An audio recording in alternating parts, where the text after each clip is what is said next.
Assalamualaikum warahmatullahi wabarakatuh. Saya Daniel Vandava dari Farmasi 19. Di video kali ini saya akan membahas tentang konsep Islam dan kesehatan manusia. Pertama-tama marilah kita bahas manusia terlebih dahulu.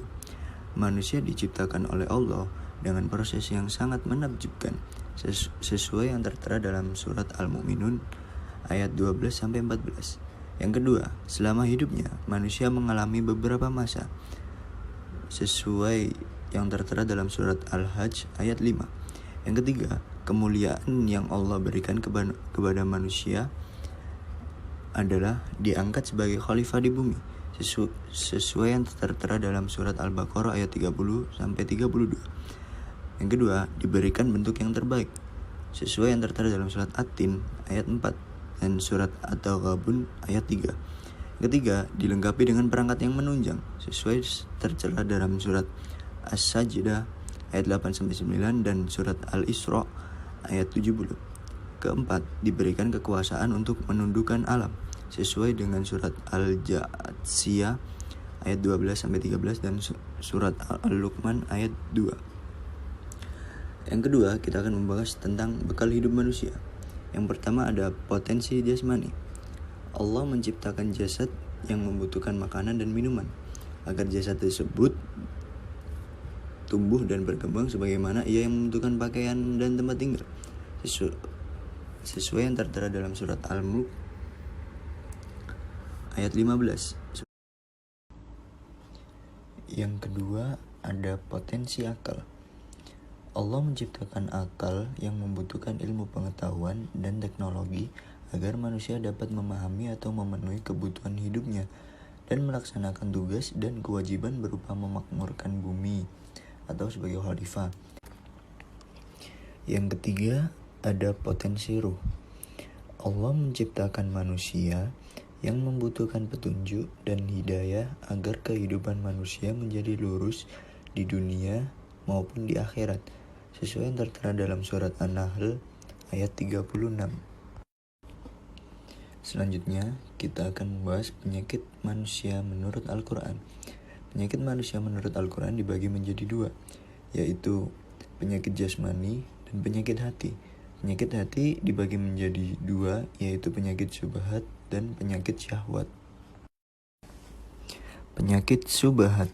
Penyakit syubhat disebutkan dalam Al-Quran yang tertera dalam surat Al-Baqarah ayat 10 yang artinya dalam hati mereka ada penyakit, lalu ditambah Allah penyakitnya. Penyakit syahwat. Adapun penyakit syahwat disebutkan dalam Al-Quran pada surat Al-Ahzab ayat 32 yang artinya penyakit jasmani. Allah Subhanahu wa Ta'ala memberikan penjelasan tentang penyakit jasmani dalam Al-Quran. Yang pertama tertera dalam surat An-Nur ayat 61 yang artinya tidak ada halangan bagi orang buta, tidak pula bagi orang pincang, tidak pula bagi orang sakit. Kemudian membahas tentang obat segala penyakit.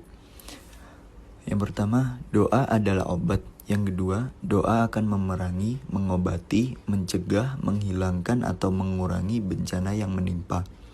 Yang ketiga, doa adalah senjata orang beriman. Hadis riwayat al-Sahihnya dari Ali bin Abi Thalib, doa adalah senjata kaum mukminin dan tiang agama serta cahaya langit dan bumi. Yang keempat, hadis riwayat Tirmizi yang artinya tidak ada yang dapat menolak takdir atau ketentuan Allah Ta'ala selain doa. Al-Quran adalah obat segala penyakit. Dalam surat Al-Isra ayat 82 yang artinya dan kami turunkan dari Al-Quran sesuatu yang menjadi penyembuh dan rahmat bagi orang-orang yang beriman. Yang kedua dalam surat Fusilat ayat 44 yang artinya katakanlah Al-Quran itu adalah petunjuk dan penyembuh bagi orang-orang yang beriman. Selanjutnya, anjuran berobat jika sakit. Diriwayatkan dari Usama bin Syuraik oleh Ahmad dan Ashabus Sunan serta dipandang sah oleh Tirmidzi, katanya, saya datang menemui Nabi Muhammad SAW dan sahabat-sahabatnya. Saya dapati seolah-olah di atas kepala mereka ada burung bertengger disebabkan hormat dan takdim mereka kepada Nabi Muhammad SAW. Saya pun memberi salam lalu duduk. Kemudian berdatanganlah orang-orang Badui dari sana-sini. Tanya mereka, "Ya Rasulullah, apa kami boleh berobat?" Ujar Nabi SAW, "Berobatlah kamu, karena Allah Ta'ala tidak menaruh sesuatu penyakit, melainkan menyediakan obatnya, kecuali sesuatu penyakit, yaitu penyakit tua."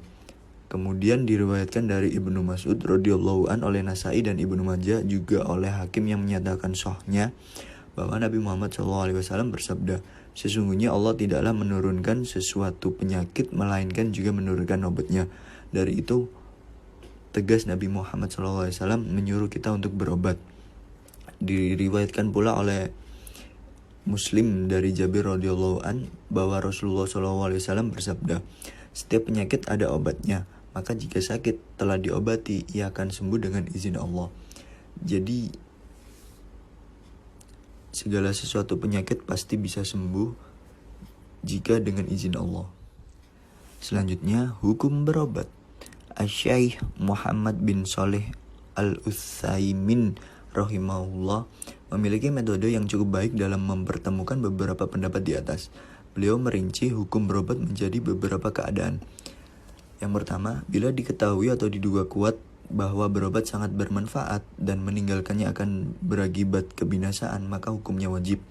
Yang kedua, bila diduga kuat bahwa berobat sangat bermanfaat namun meninggalkannya tidak berakibat kebinasaan yang pasti, maka melakukanlah lebih utama.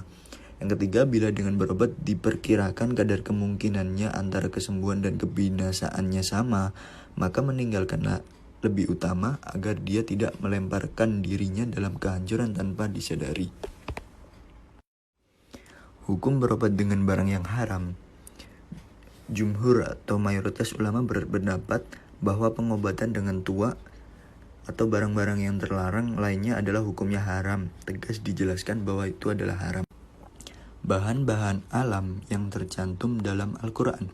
Yang pertama ada kurma, yang kedua madu, yang ketiga buah tin, yang keempat buah zaitun, yang kelima buah delima, yang keenam jahe, yang ketujuh buah pisang.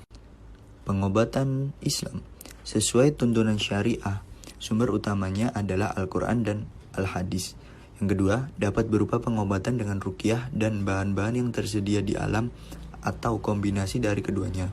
Ketiga, tidak menggunakan bahan-bahan yang dilarang atau diharamkan. Pengobatan dengan ruqyah dan doa-doa. Disyariatkan pengobatan dengan mantra dan doa-doa jika mengandung zikir kepada Allah dan diucapkan dengan bahasa Arab yang dapat dimengerti. Karena kata-kata yang tidak dapat dimengerti tidak dapat dijamin akan bebas dari unsur-unsur kemusyrikannya. Diterima dari Auf bin Malik, katanya, "Di masa jahiliyah, kami melakukan pengobatan dengan mantra-mantra. Lalu kami tanyakan, 'Ya Rasulullah, bagaimana pendapat Anda dalam hal ini?' Ujar Nabi Muhammad SAW, 'Coba bawa kepadaku mantra tuan-tuan itu. Tidak apa mantra jika tidak mengandung kemusyrikan.' Diriwayatkan oleh Imam Muslim dan Abu Daud. Menurut Imam Syafi'i mengenai mantra, ujarnya, tidak apa membaca mantra yang terambil dari kitabullah atau Al-Quran atau zikir-zikir yang diketahui atau jelas dasar syariatnya. Dasar larangan diriwayatkan oleh Imam Muslim, Abu Daud, Tirmidzi dari Wa'il bin Hajar Al-Hadrami bahwa Tariq bin Suwaid menanyakan kepada Nabi Muhammad SAW tentang tuak yang dijadikan obat. Maka sabda Nabi Muhammad SAW, itu bukanlah obat tetapi penyakit. Yang kedua diriwayatkan oleh Baihaqi dari Ummu Salamah dan dinyatakan sah oleh Ibnu Hibban bahwa Nabi SAW bersabda, "Sesungguhnya Allah tiada menjadikan obat dari barang yang diharamkan atasmu." Hadis ini juga disebutkan oleh Imam Bukhari dan Ibnu Mas'ud.